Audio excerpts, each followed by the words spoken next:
This is a question I get asked a lot by customers, especially recently, like over the last 9 months or so. And the question is, what is the benefit of having smart processes, automations, and integrations when you're doing outbound calling campaigns? So, and the reason I think that the question comes up is because there are loads of outbound dialers that you can buy. And everybody's trying to figure out the difference between just buying any outbound dialer and using a set of tools that allow you to integrate and automate and have smart processes. And there is a world of difference between the two. So I'll try to explain how like some of our best customers are, when I see like the best practices out there, and I'm always learning from customers because most customers build things and then they show us, and we go, oh wow, that's really cool. So I'm going to be looking at it from the customer's point of view here. So we have almost every one of our customers who's using outbound dialing is not doing so in a classic way where they're uploading a list and doing some stupid sales campaign that just runs through the list automatically, calling people, and you get those annoying calls from salespeople.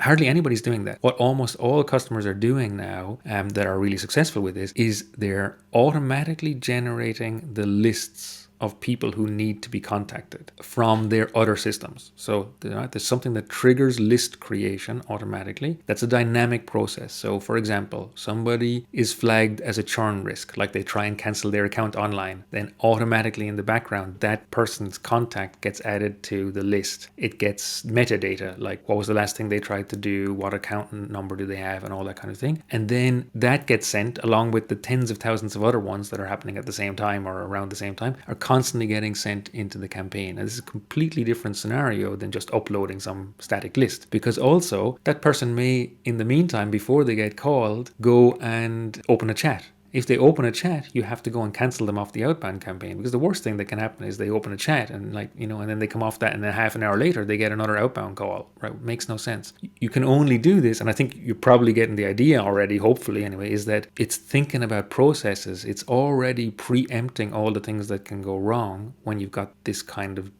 deeply integrated set of processes and smart organization around it. So that's the first thing, automated list creation. The second thing is that most dialers are built up to allow mainly for this static case. So the set of rules that are being applied there, like you can't easily re-rank or reschedule items or whatever it might be. You can't leave an external system influence the list that's being called at the moment. And that's fatal because it doesn't allow what we just spoke about, but it also doesn't allow for any other kinds of interactions with other systems. So for example, you might have a journey tracker or something that knows what has happened on the website. Then you need to be able to influence the list.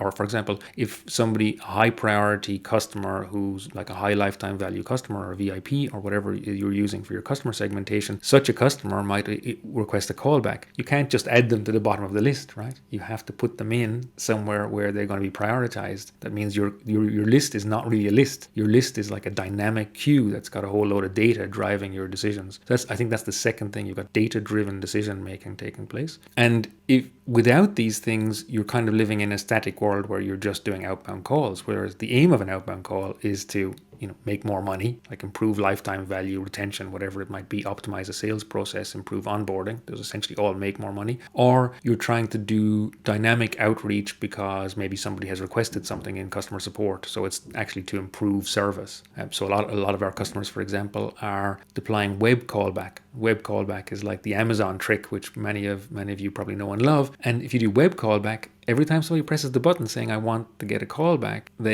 that's an item, right? That's landing on a list. How are you going to reschedule everything else because you have a web callback? Because the web callback must be delivered rapidly if you've just promised it. And actually, that web callback is in effect in the same queue as the outbound. And that brings us to the final point, which is what happens with all the inbound activities that you have, because the same agents with the same skills are usually serving inbound as well. And I think that's the third big area where we're seeing customers do really well, and which we're always working on projects like this, is where you allow the inbound items to be blended with all outbound and all callback requests and all web callbacks. So all of it is blended together. Why do you do that? Because if an inbound call comes in, or an inbound chat, or even an email actually as well, so any task that comes in, essentially, or query that comes in, it could be more important than the top thing on the outbound dialer, right? So again, for the same reasons, right? So basically, you need to be able to mix your data-driven and skill-based routing and availability matrix together for all of these activities at the same time. So outbound becomes not something as a bolt-on solution, but something where it becomes actually an intrinsic part of your overall workflows. If you haven't got that, as you can probably guess from the description, there's a whole load of things you can't do, and it really can hurt the